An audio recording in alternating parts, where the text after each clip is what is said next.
Гиластын сөзсүз кайшылашып неме болуп отурган немеси бар го мынча. Бул гиластын айгыры жок болушу мүмкүн. Айгыры жок бул. Азыр сиз берки биринчи өтүп кеткенге өтүп кетип атасыз, азыр ушуга жооп берип коелу, анан дагы кайрылабыз. Келиңиздер эми жооп издеп көрөлү. Мен да канык себебин билбеймин, бирок аракет кылып көрөмүн. Гилас менен сиздерде алча деп коет, бизде кара гилас деп коет, алча. Экөөнүн айырмасы эмне? Kokon gilaz şirin, erkek gilaz açık. О, мындай тупо тура айтасыздар. Экөөнүн айырмасы жок. Жылкы менен мисалы үчүн баягы тарпандардын айырмасы барбы? Жылкылар деле ошол баягы немелерден келди да. Туурабы? Укум тукум ата бабасы ошо. Бунун дагы ата бабасы кара гилаз. Бул кара гилаз табияттын Кудайдын тандап берген бизге. Аны карабайсыздар деле, дарлабайсыздар деле болор эт өзүнүз, урукташтар көбөйөт болор эт. Ар бир дарак гүлдөп, уруктап, мөмөлөп өзүнүн немеси таштаганга аракет кылат. Бирок бул гилаз адамдын чыгарган маданий дарагы. Адам чыгарып атат да бул, гибрид да бул. Гилаз деген бул гибрид. Сорт бул, гибрид бул. Мисалы үчүн муну сары менен экөөнү чаңдаштырып, байкалыштырып, экөөнүн генетикасын билгенде чаңдаштырып, канын алмаштырып, экинчи сорт чыгарып атат. Ал үчүнчү сорту чыгарып атат. Бул ат менен эшектин ортосунда жаралган качырдай эле. Кээ бир сорттор өтө сонун чоң болуп, көп нөмөнү берет, бирок өзүн өзү чаңдаштыра албайт. Өзүн өзү чаңдаштыра албайт. Гүлдөгөн гиласка жаңы кан керек. Жаңы кан керек. Мындай чекте жаңы чаң керек болгачы. Өзүн өзү чаңдаштыра албайт. Кокон гилас эгипсиздер, азамат, молодец. Мурда өзүңүздөр билесиздер. Ой, сонун болот эле гиластарыңыздар. Азыр болбой калды. Мурдагы баягы түрдүү баягы майда боюшайда болуп аткан сары гилас, кокон гилас баягыларыңыздар кыркып таштадыңыздар дагы. Ордуна кокон гилас тапып эле койдуңуздар. Кокон гилас өзүн өзү чаңдаштыра албайт. Минус жер ошо. Бул гибрид. Чаңдаштырбайт өзүн. Анан кээ бир адашып түшүнө албай калгандар бар. Мисалы үчүн бул айылда жакшы болот дерсиз. Бул ушул айылдын бул чекесинде болду. Мына чекеде болуп аткан адашып арасына баягы сиздер айткандай кокон гилас 1 деп коесуздар, кокон гилас 2 деп коесуздар, кокон гилас 2,5 деп туруп дагы баягы сабагына карап туруп 2,5 ат коюп коесуздар. Анан кичине болсо 2,7 бул 2,7 кокон гилас деп кичине баягы түшүнгөндөрүбүз ушинтип коет. Анан кокон гилас 3, 4, анан бул 5 деп кое бересиздер да. Аты эле кокон гилас, анын аттары башка. Кокон гилас дегендин аты бизге келгендин аты реваншир. Анын илимий аталышы реваншир деп аталат. Аны баарыбыз кокон гилас деп аталганбыз. 1, 2 дегендердин аттарын көрүш керек, алардын да аттары башка. Ошол адашып эгип алгандардын арасында гиластары жакшы эле болуп атат. Кудайга шүгүр эле. Ошого сизден сурайт деп атабыз, өзүнүн жоонун канааттандырып кылган бар. Сен эмне себептен курулуп атат? Ana ошону сизден сурайт деп атабыз. Бек болот. Мен ошо kokon gilaz боюнча бир оюмду айтайын да.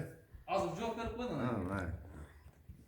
Siz özünüz çok ayttınız mı? Antipka dediniz mi aslında? Yok, aslında antipka üstü geles. Eme olganda, oşol ekönün ortasına eme çıkıp atat. Oşol darılar bolu kanday eme demek kısak bolot. Genetika tuura kelbey atat. Genetika tuura kelbey atat. Түшүнүп атасыздарбы? Мындайча айтканда, сиздин бөйрөгүңүздү мага коюп коюп атат. Сиздин бөйрөгүңүздү мага койгондон кийин менин жүрөгүм ону жерип атат. Бар, жерип атат уже. Бир организм клетка бири-бириге түшпөй атат. Мөмөгө киргенден кийин 7, 8, 10 мисалча кандын группасы туура келбей атат деген. Бул деген неме мына көчөттү жасаган адам уже адашкан да. Ошонун сиздердин неме. Ошодон болуп атпайбы?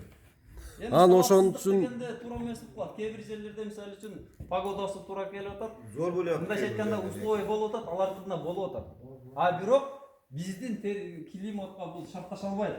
Туурабы? Кээ бир жерлерде болуп атат да. Болуп атат.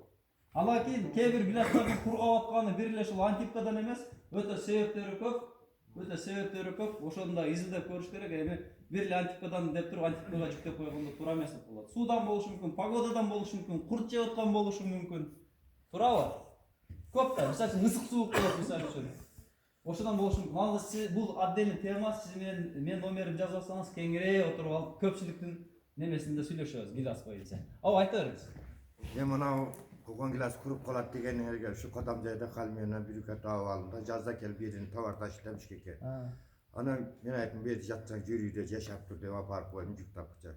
Gözüyle şu oturup ben aytım. Kaderim elimize şu şayaktan kadamcaydan ap gelip köç.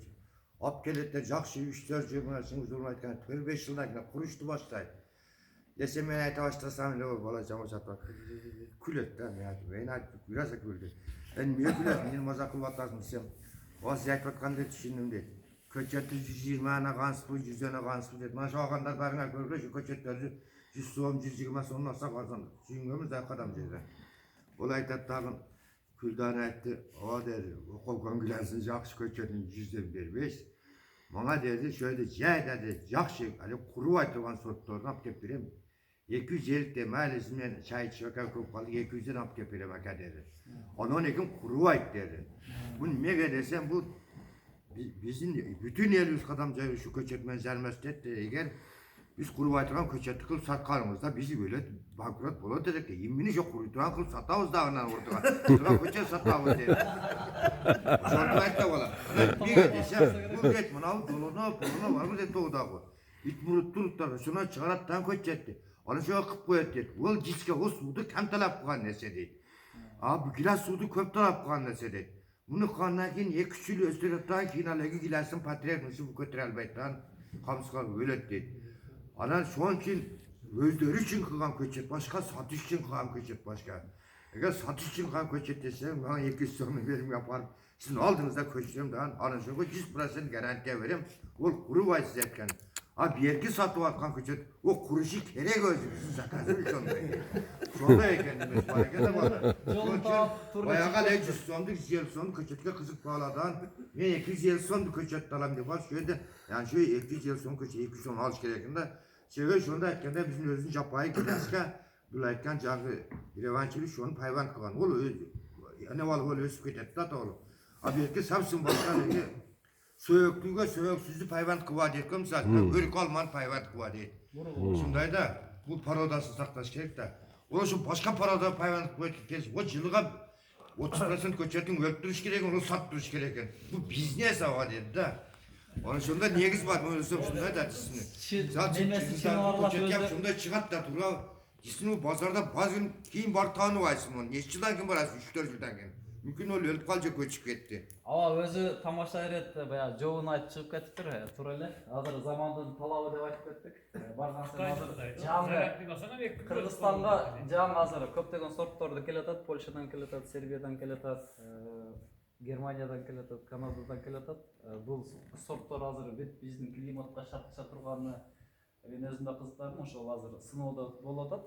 Ошол гиластар буюрса, бул кайсыл аймакка кандай түшөт, кандай өсөт, ошого буюрса бул боюнча каталог кылып маалыматты буягы группалардан берип таштап турабыз. Буюрса дайын болсо. Ошол жака да гилас боюнча, неме боюнча берсеңиздер болот.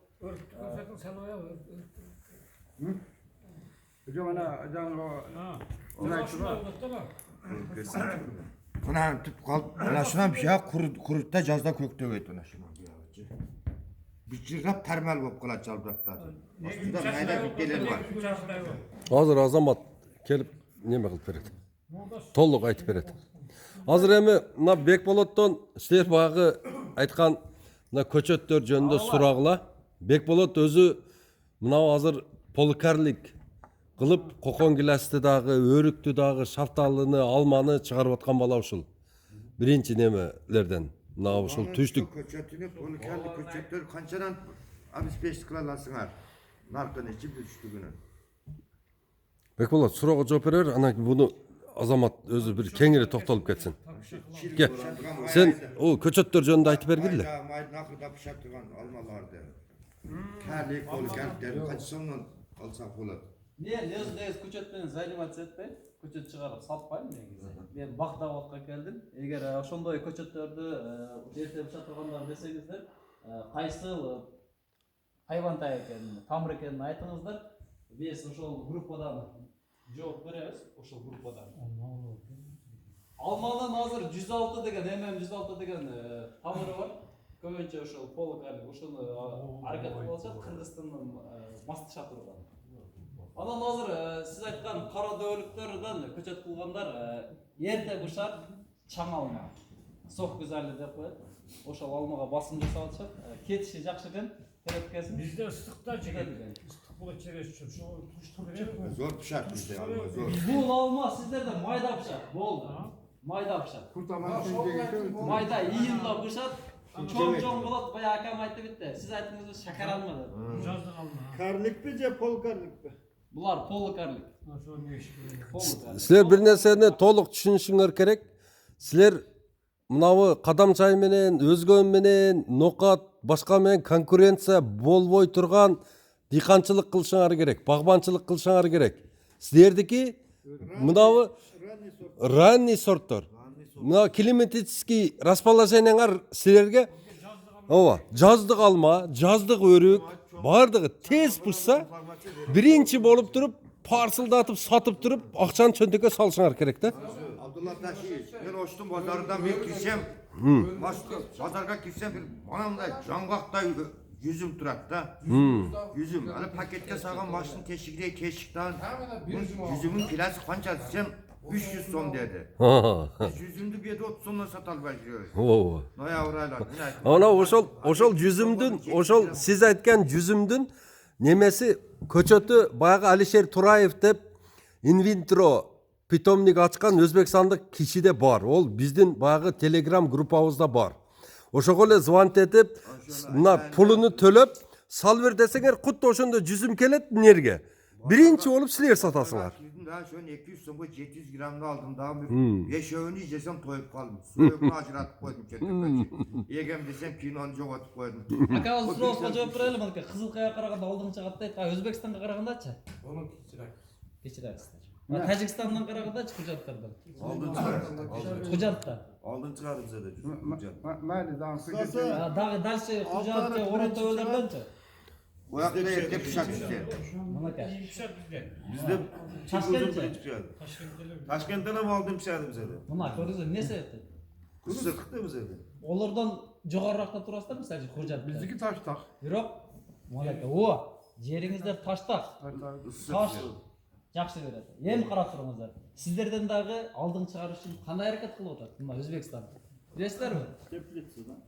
Теплица сыяктуу шарт түзүп берип атат көчөттөргө. Мисалы үчүн сиздерде февралда амаль башталат.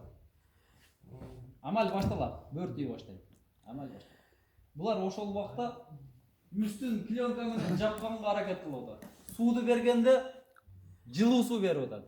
Ысык суу эмес, жылуу суу берип атат. Жерди ысык бойдон кармап атат. Жерге пленка төшөп атат, баягы ысыкты кетирбеш үчүн. Бирок сиздердин алдың чыгарып атабы? Булар алдың чыгарып атат. А сиздер алардан алдың чыгарганга иланчыңыздар барбы? Бар да. Бар да, ишенич эле болуп турат да, просто бул жакта İşleş gerek. бул жакта болуш керек. Bakın Агрономдор айтып атпайбы, менен күчтүүсүңөр силер. Силер көптү билесиңер. Көп нерсени кыла аласыңар. Шартыңар бар. Мисалы үчүн Кыргызстанда мындай 400 метр бийликте турган жер жок. Силерде таштуу жер жок. Эгер силер ошону жакшы боюну кичинерээк кылып, жакын тыгыз кылып, оруусуну карап, астындагы питаниясын берип, эрте пиша турган немелерин берип, карап турсаңар силер Кыргызстандан азыр 20 күн мурда чыгарып жүргөн болсоңор бизде 20 күн мурун чыгарып. Канча күн мурун чыгара аласыңар?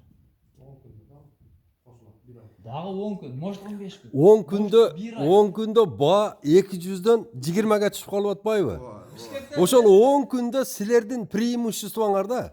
Бир тонна алып чыксаң 200 миң. Туура? Şu örtü dese örtü almalıysa almalı tezrek pişirat turgana. Bir hafta aldığa süretken. O tural. Ого эми күн ол химия болуп калат да. Мына азыркы эмеде азыркы шартта мүмкүн болушунча мына азыр адамдар үйүнүн астына эле арка кылып атат го мындай. Огородду полный арка кылышыңар керек дагы, клёнка тартып туруп ошону тагыда тирлик кыла беришиңер керек да. Ошону түшүңөр керек. Силер канчалык эрте чыгарып берсеңер, 2 тонна зат чыгарып бер, 400 миң туруп, бир жыл маза кылып жашайсың. Кечин эле жериңде. Туурабы? Анан мынау силерде эмне жакшы? Мынау базарыңар өтө жакын да мына. Бул жак тартпаса нарак. Бу жерде миңте клиент чыгат. Үйüңүздүн астыга келет. Tezkeri yani. Hmm. Bizdeki pazarımız en yakın pazarımız Bişkek. Hmm. Bişkek'e taşıyız. Bişkek'e taşıyız değil mi? Satmaz. En alыс pazarımız. Себеби дегенде ояктыкы чыгып анан оякта арзан болгондо силер кымбат жагын издеп атасыздар да. Эгерде силер эртерээк чыгарсаңар булар деле алып жейт. Өзүңөр билесиңер, бул шапталысыз түгөнгөндө тынбай шапталы ташыйт турабы? Дарыбызды түгөнгөндө дарыбыз ташыйт. Базар да бул. Базар, бул базардын улуту дагы жок, базардын эч кандай эмеси жок. Бул рынок деп коет да. Ошон үчүн силердин ушул өзүңөрдүн преимуществоңарды пайдалангыла дагы азыр эми биз специалисттер менен ойлонуп көрөбүз. Силерге арзан арка, арзан клёнка, арзан шиләңгә, ушулардын бардыгын камсыз кылып бергени аракет кылабыз дагы. Анан кийин бир айыл бир мөмө. Мисалы үчүн ушул жерде бардыңар биригип туруп баягы чок güzeli деп атабы алманы? Сок güzeli. Бардыңар бир сорт эккиле, бир агрономду алгыла, айга баягы 100 сом бергиле, үймө үй жүрүп кыдырып, бардыңарды кыркып, карап, неме кылсын. Турабы? Бу жерде силерчи жөн эле как миллиардер жасасаңар болот, иш жака барып бир неме кыла турган силердин эмеңер жок. Силер ушул өзүңөрдүн климатический шартыңарды пайдаланышыңар керек да. Бу жердечи канчалаган жерлериңерди көрүп, мына жолмо-жол эле биякты карасаң жер. Анан кийин мына пул чогултуп, кичине бир мында жааматчылык кылып, бирге кылган иштин баракасы болот да. Бирге кылган иштин баракасы болот. Мына чыңгыздар азыр ошончо жерди алыптыр, турабы? Ысыгыга дагы, сууга дагы бирге тоңуп, бирге үшүп, бирге кылып атасыздар, турабы? Алла Таала ошого барака берет да. А биз болсо жерлерибизди 3 сотик, 2 сотик, 7 сотик мындай кылып бөлүп алганбыздагы ого аркалуу канча жерлерибиз кетип калган Кыргызстандачы. Ошол жерлерди бириктириш керек. Менин акчасы жөнүндө сүйлөйлү аке. Капилный орошение боюнча биз сиздерге буну таңгуулап, буну сатабыз деп келген биз компания эмеспиз. Жок, мындай экен да. Мына маалымат катары эң жакшысы израильский экен. Ошол 210 000 сомго турат экен. Баягы мындай телефондон башкара турганы. 1 гектарга. 1 гектарга эң кымбаты израильский фильтр, ояк, бияк бардыгы менен биздин балдар бар, бизге таныш, олар түрк балдар. Биз олордун силерге немесин телефонун бере алабыз, олар келип кылып берет. Өздөрү жасап берет, сиз только жериңизди эле көрсөтүп коесуз. Казык кагып, мынау меники, мынак меники деп коесуз, болду. Пулун төлөп коесуз, олар жасап өздөрү чийип кетет. Сизге немесин тапшырат, баягында пультуну. Болду, сиз шарт о жерден башкара бересиз. Жүзүмнүн бая менекет жүзүм ошол ушундай болгон жүзүмдөр сорту бар ушунда. Бар, аке. Ону Мерседес деп коет. Жүзүм өтө жакшы болот да. Силердинчи Жоктуктан барды кыркы бер да. эми туугандар мындай да. Мына ушул арка айылы, чок көзөл, башка неме кылбайлы, мына Кыргызстанды жүзүм менен обеспечить этип турсаңар, бу жерде өтө потенциал чоң да. Анан кийин мына дагы азыр агроном кесе айтып кетет, крыжовник деген чыккан азырчы. Силердин жерлериңерге раса сонун болот да ошо шорго. Крыжовник деген. Мындай көкөнү азыр айтып берет өзү. Азамат өзү айтып берет аны.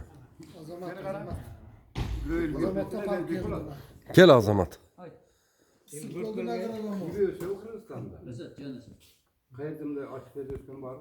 Açık жерде эмес азыр, теплицага жакын өстүрүшүп атат, бирок ороп, сурап, кармап сыртта өстүрүп. Кана эми сөздү Ысык көлдөн келген Тоңдун жигити Азамат Касеев, агроном консультант. Өзү дагы багбанчылык кылат, көчөттө чыгарат, бар жоктун өзү практикада өстүрүп, баягы дүйнө жүзүндө эң алиги малга жем боло турган кинау деген чөптү ушул алып келип, биринчи Кыргызстан боюнча ушул чыгарган кинауну. Кинау.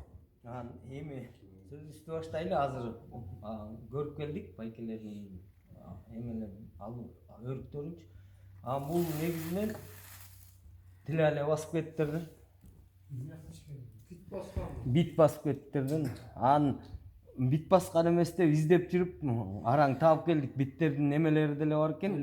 Өлүктөр кетип учуп кетиптир алар.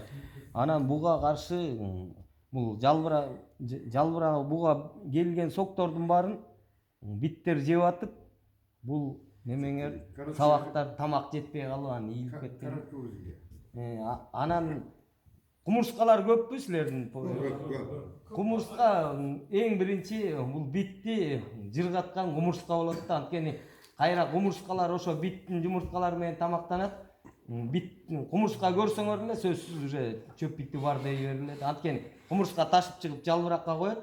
Түшүп кеткен жердегилерди өйдө көтөрүп коет. Аяктан бир жумада эле 200-300дөн туйт. Анан элестете бер эле бир жума поколение. Күн ысык силерде.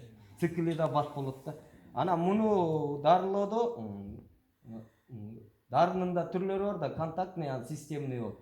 Мөмө бышкыча контактный берип туруп, мөмөнү терип алгандан кийин системный күчтүү дарыдан эле берип коюш керек. Анан көнүп алат дарылар.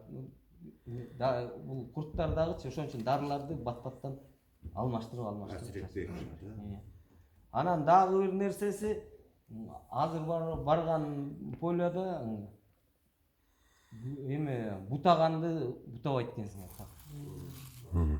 Анан бул жерден бутоо деген эң биринчи багбанчылардын эң биринчи билими бутоодон болуш керек да. Анткени 2-3 тонна экинчи сорттогу арзан болуп калган түшүм алган жакшыбы, же болбосо 500 же 1 тонна биринчи сорттогуну алган жакшыбы. Өзүңөр эле анализ кылып, ошон үчүн бутоону жакшы өздөштүрүш керек да. Бутоо жөнүндө мен бир аз айтып берейин.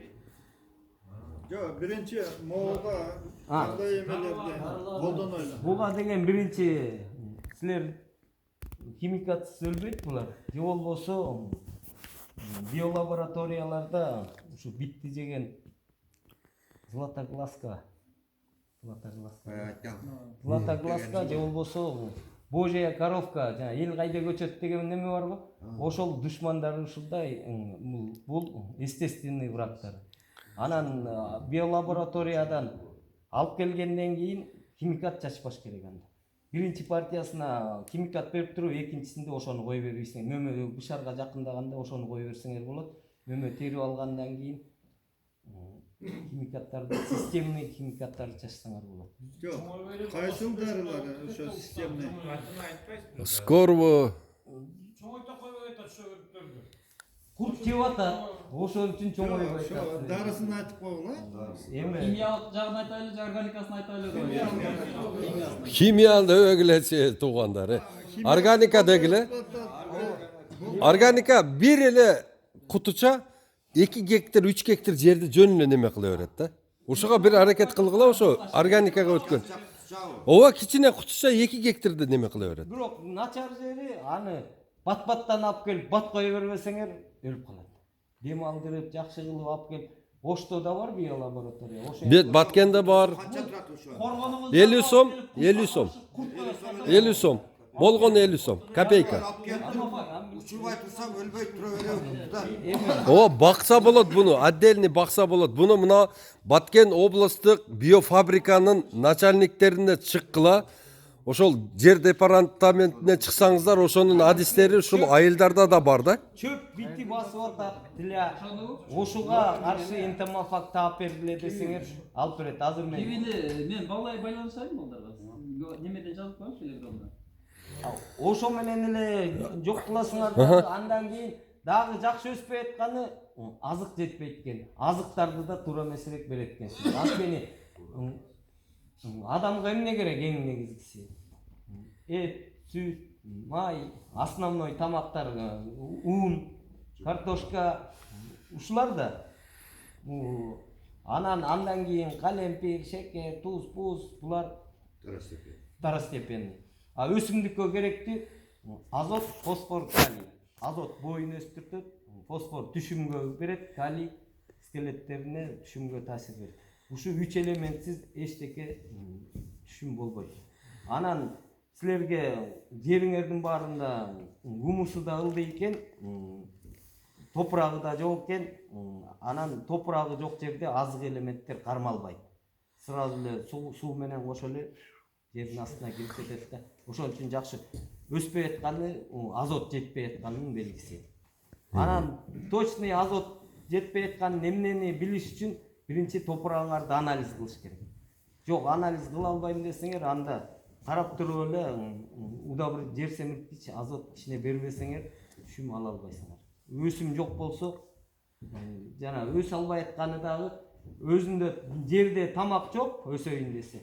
Анысы аз келгенсе анан курт отуруп туруп болгон жерден өсүмдүк алган тамакты курт жеп алат да ошон үчүн мондай эле 5-10 сантиметр нормальный өсүш үчүн силердин жерде 1 метрден өсүш. 1 метр өсүш керек да. Жок дегенде да не. А так средний күн салкын жерлерде 25-30 сантиметр жылыга өсүп туруш керек. Анан мындай закон бар да. Адам баласы деле төрөлдү, бала кичинекей нәрсе болду, чоңойду, өстү, үйлөндү, үй бүлөлүү болду, балалуу болду. Андан кийин картайды, карып барып жок болуп калат да. Өсүмдүктөрдө да ошондой закон бар да. Мына көчөттү айладыңар да. Көчөт бул өсүү фазасы. Өсүү андан кийинкиси өсүү мөмө берүү менен өтөт. Өсүү мөмө. Андан кийин эң пикке жеткенде жакшы түшүм бере баштаганда мөмө берүү фазасы болот да. Андан кийинки фазасы мөмө берүү, мөмө картаюу дейт.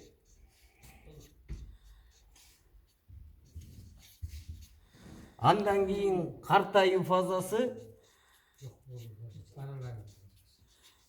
андан кийин өлүү. Отун болуп жок болуп калат. Силердики көңүл бутабайт экенсиңер, мындай айылдарды кыдырып келип атабыз. Буталгандарды деле жакшы көргөн жокмун. Ушу эмне себептен анан силердики 6-7 жылдан жакшы түшүм берет да 10 жыл болгондон кийин уже майдалана баштайт да. Бүтүп барган. Ошондой майдаланып туруп эле анан картайып кетет. Азыр силердин высокорослый дарактарыңарды эгерде жакшы бутап карай турган болсо, булар дагы али дагы 25 жыл, 30 жыл дагы силерге кызмат кылып берет да. Абрикос 100 жыл. Биздики 100 жылга жетти. Ошо азыр мындай естественно старение кеткен даракта уже жаңы формасы да бузула баштады. Ооба. Талда кылып бутап таштап, жаңы бутактарын суюлтуп. Анан көрөктүү аке. Ооба, анан көрөктүү аке. Азыр айтып берип атпаймынбы? Анан мына могу Жаңы эле көчөт отургузуп салган жакшы. Картайган жердик. Кенени мындай жер кенен экен силерде. Кенен. Мен айтат элем, эскилерди жоготпой эле, эскилерди жашартып бутап туруп, жаңы жерге жаңы көчөт айдаш керек. Анан мына силердики Беркине жок кылып берсең пайда түшпөй калат да. Жаңы жерлерди өздөштүрө бергиле. Жаңы көчөттөр менен, поликарликтер менен. А буларды дагы жашатып тургула. Пускай булар да жашап турсун да, чтобы прибыль. Ооба. Жашарат. 100-120 жыл жашаш керек. Өзүнүн немеси боюнча. Биздики менен бизде деле Ысык көлдө деле 70-жылы тигилген абрикостор, анда Советтер Союзу болчу. Азыр деле сонун түшүм берип, жашартып койгондорун укмуш түшүм берип, түшүмдүн астында калып атышат. Азыркы жаңы жасалган көчөттөр 20-25 жыл болду эле. Азыр Кыргызстан. Бизде ошондой болду 25. Ошо 20 30 жыл болду ушулар. шай болуп калат да. Анткени азыр монтип питомник десе эле мурун ученыйлар эметип районировать этип берип айдалчу сорттор. Азыр болсо ким монтип кыйыштырганды, улаганды билген киши эле питомник. Ал кандай көчөт болот, эмне болот, кээ бир көчөттөр бар, алмалар. Айдап коесуң, 10 жылда түшүм бербеген алмалар бар. Барбы? Бар андайлар. Анткени тиги бүчүрлөрдү мынтип чаптаган киши үйрөнүп алды. Ал түшүм берип атабы, бербейби, кандай билбейт да. Анткени 1 жылдык бутак үй бүлөдө эле да, бир үй бүлө. Бир үй бүлөдө 5 бала болсо, 5-өнүн характери 5 башкача да, чынбы? Анан ал жерде кыйыштырып атканда иши кылып эле бүчүрлөрдү сала беришет. Анан характерлери ар кандай ал жерде жетилген бүчүр бар, жетилбеген бүчүр бар. Бул бутактын ортоңку бетиндегилер эле многодетный, жана жакшы түшүм бергендер болот да. Учундагылар дагы, асты жагындагылар дагы жана жетилбей калып полноценный жетилбей калгандар болот, ошол себептен жакшы болбой калат. Анан кыйыштырат дегенди билгенде жаңы бир сорт алып келип туруп 2 жыл айдап туруп эле 3-чү жылы ал түшүнбөй электе эле кыйыштыра баштайт. Анткени анан закон ченемдүүлүк бар да, жакшы мөмөгө кирмейинче андан бүчүр улабаш керек. Анткени ал бак болуп калат, жөн эле дарак болуп калат. Анткени мөмө берилек, алды анын ДНКсында жазуу жок да мөмө бериш керек деген. Ал жөн эле бак болуп эле өсө берет да.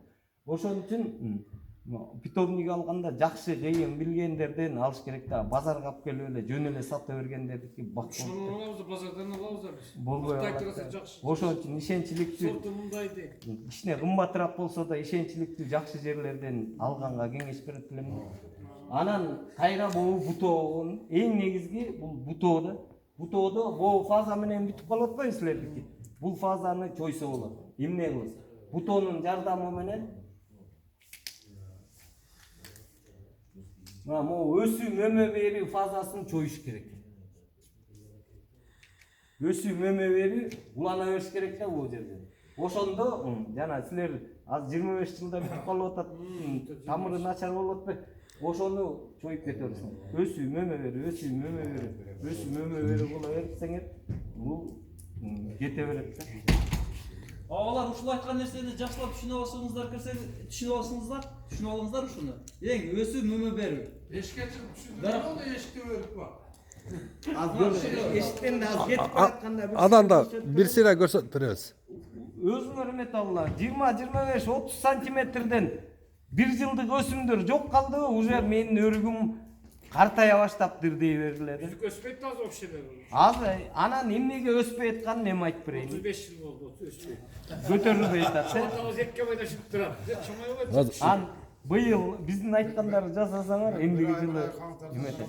Анан жер семирткичти туура эмес берет экенсиңер. Өспөй атканы мурунку илгерки айдалгандар сайыз убагында айдалып, тамыры кирип, жакшы өздөштүрүлүп алып, ошон үчүн өсүп турат да.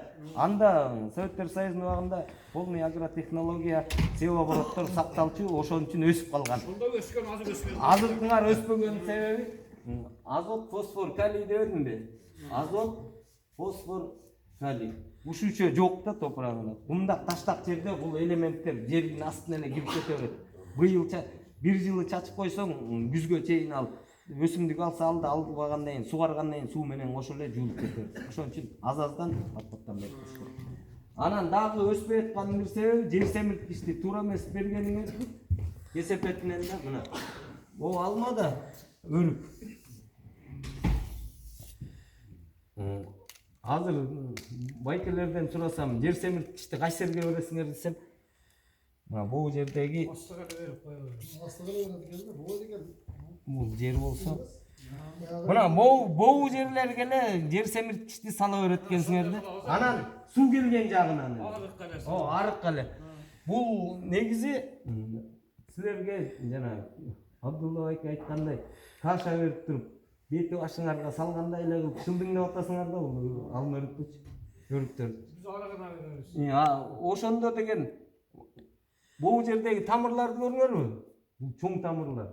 Булар моюнуңардан силер мойнуна эле уруп эле, азотун эле, кыгын эле буларды кыйнап атасыңар да муну.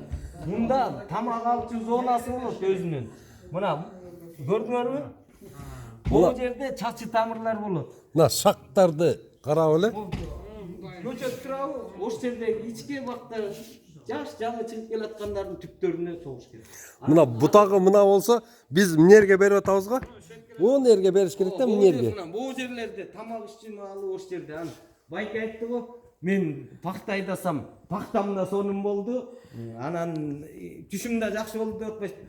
Ошондой эле силер биягына будайга бергендердики да жакшы өсө берет. Анткени силер мен будайда болуп атам деп атасыңар, өрүккө боо жерге берип койдуңар, тамак ала албай калды.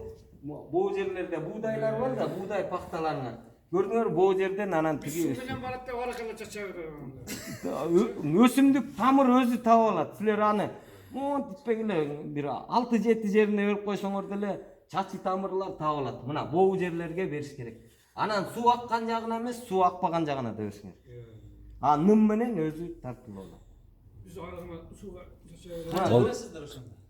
1 килограммдан беребиз. Чоңдоракка. Аз 1 килограмм. 1 килограмм аз болду. Анткени бул 5 кило экен. силер кичинекей балаңарга кичинекей кесе келе бересиңер. Кичинекей. Сиз өзүңүз деле ошо кесе менен жеп көрүңүзчү. Ошо канча бериш керек ошо чоңдор 30 жылдыктарга? 30 жылдыктарга фосфордон 5, 6, 7 килограмм. Чоңдугуна жараша. Баарын салып коесуң. 30, 40, 50 жылдыктарга 6-7 ата 20 жылга чейин 4-5 берип атабыз. 4-5 килограммдан да жана ошон үчүн силердики жанагы өспөй атат деп Өспөйт дагы чотур болгончу мындай сепкил болгондору.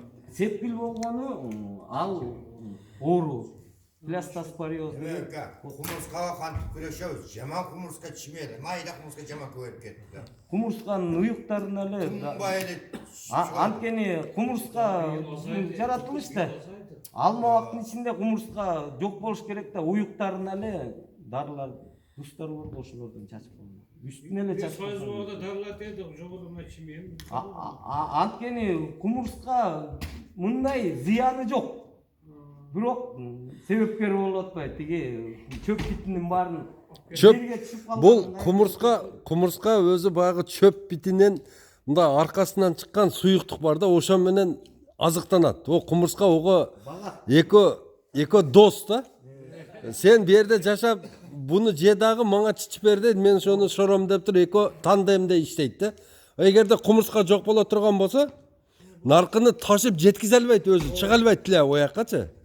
Ошол бар жок да ошол. жаганда жерге түшүп кетип ал жеткиче эле жок болот да анан кумурска бат-баттан ташып үстүнө чыга берет. Ошо кумурсканы жок кыла турган болсоңуздар, тилиядан мисалы үчүн 50% кутуласыңар. Анан калганын болсо мына баягы энтомофак менен жок кылып берсеңердер болот да. Азыр мына мен айтып аткан ошо биофабриканын, мамлекеттик биофабриканын энтомофактарын сөзсүз колдонгула биялигин дегендери бар да. Эми бул жерде азыр мына силерге мына көп эле сөздөрдү айтып атабыз. Мына ушуларды силер мына эмеден YouTube'дан кайра көрүңүздөр, а? Көрүп, кайра көрүп туруп, мына ушул азыр биз силердин дарактарыңардын диагнозун чыгарып атабыз. Ушул эме менен силер Кудайым буйруп насип эте турган болсо, жакшы багында багбанчылык кылсаңыздар, жакшы иштеп кетсеңиздер, ушул жерде ушунда барака керет да. Биз ушулардын баардыгы кичине эле нерселерге мындай кайдыгер карагандыгыбыз менен ошондой болуп кетип атат да. Сиз дарыласаңыз кошуңуз дарылабайт да. Коштаңыз дарыласа неме? Энтомофакты силер полный алып келип туруп, гектарына эсептеп туруп, айыл боюнча кое бере турган болсоңуздар, баардыгыныкын тынчтат ол. Баардыгы. Чымын полный кирип жок кылат да. Текши кылыш керек да буну. Чачканда силер чачкан Өзү мындай да, бунун өзүнүн немелери бар. Мынау телеграмга киргиле деп айтып атканыбыздын ошол жерде силердин проблемаңарды чече турган ушундай күчтүү адистерди кошуп койгонбуз. Болгон эле ошого суроо беришиңер керек да силер. Ал бейпул. Эч эмеси жок. Телеграмда баштан бери билебиз. Биринчи жеңги эле адам эле ошондон бери мекелде мазмун жетип чыкса биздин татчиктерибизчи. Сиздердин конституцияларды угуп келди, сиздерге рахмат ушу элдерге конституция берип ушундай маалымат берген. Алла разы болсун. Азыр эми биринчиден ушул элдерге мындай кылып келип атат да. Негизинен өрүктөргө, анарларга, ушул жердеги эл колдонгон бак тараптарга.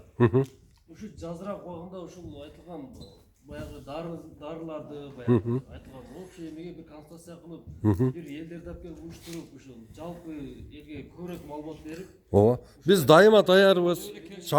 Чакырсаңар эле келе беребиз бизчи. Чакыргыла. Биз ошол немелерди мына иним келет, бул жак келет, биофабриканын начальнигин дагы алып келебиз, өзү көрүп, неме кылып, баягы энтомофактарды мен айтар элем, мына мен өзүм баягы көп деле мындай мен өзүм менеджермин да. Менин кесибим агроном эмес. Мен ушу уюштуруучулук бир эмем бар да. Ол кичинелигимде ошондой эле. Мен уюштурчу элем, уюштурат элем да. Ошого аркаман ошондой балдарды ээрчитип жүрүп, Азыр бар туруп ушул уюштуруучулук эмем ушу биринчи ушул жерден башталган. Багы бакка берилгеним. Ленинабад жакка түшөмүн. Жап-жашыл да. Бияка келемин, боп-боз. Как раз ушул июнь, июль